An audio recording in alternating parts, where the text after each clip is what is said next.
वो धीरे धीरे सभ्य होना शुरू किया। उसके बाद एक कर्म विभाजन हुई, अर्थात अलग अलग मन की अवस्था के लोग हैं, समाज गठन हो रहा है। आदिम मन अभी परिवार हुए हैं। पहले तो बंजारा घुमा करते थे, फिर कहीं बसने लगे हैं। बसने लगे गए, क्यों घूमते थे? फूड के लिए।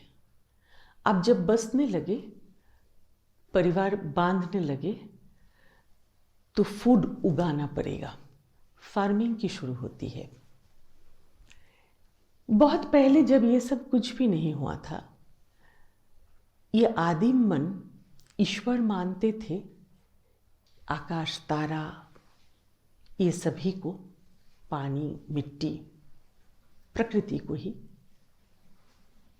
अब ये आदिम मन में डाला कौन? वो भी वो प्रकृति की है।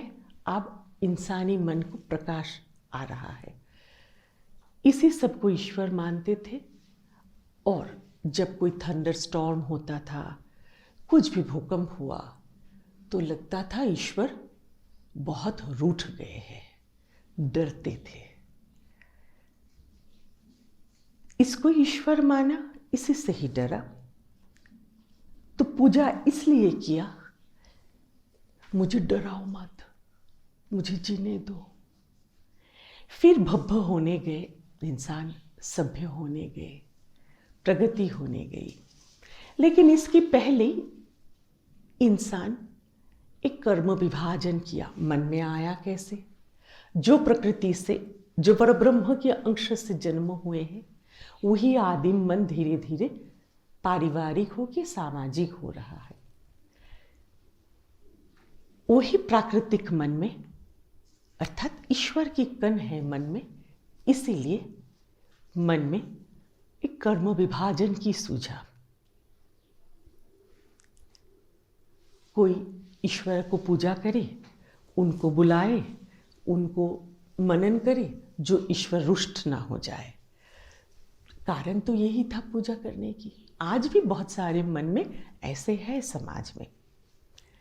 फिर एक जन ऐसे है, कोई आक्रमण किया, कुछ हुआ, दुश्मन आए, एनिमल आए, ये पुजारी लोग तो सॉफ्ट हो जाते हैं, ये पूजा करते हैं, इनको रक्षा कौन करे? तो और एक ग्रुप हुआ जो ये रक्षा करेगा। फिर धीरे धीरे ये सब पारिवारिक बात समाज में वाणिज्य की रूप लिया। उन लोग व्यवसायी है, उन लोग पूजा करने में इतना समय नहीं बिता सकते हैं, रक्षक बन के भी रह नहीं सकता है समाज में, उनको इधर उधर इस देश उस देश जाना पड़ता है। ये ग्रुप हुआ जो वैश्य ग्रुप, बिजनेस करेंगे।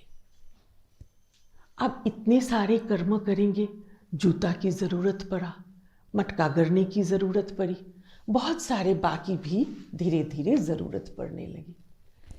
ये जो बनाएंगे, अर्थात क्या, सभी के लिए ये जो सामग्री बनाएंगे, तो इसको ऐसे समझा गया, सभी की सेवा के लिए जो बनाएंगे वो ग्रुप। जब कर्म विभाजन हो रहा है, तब ऐसी एक ग्रुप जो सभी लोग, वो खुद भी सही सलामत रह पाए, धूप से बच पाए, ऐसे सारी सामग्री चीजों की जो बना रहा है, इनको देखभाल कर रहा है, वो एक ग्रुप। मेजरली ये चारों ग्रुप में विभाजन हुई गई।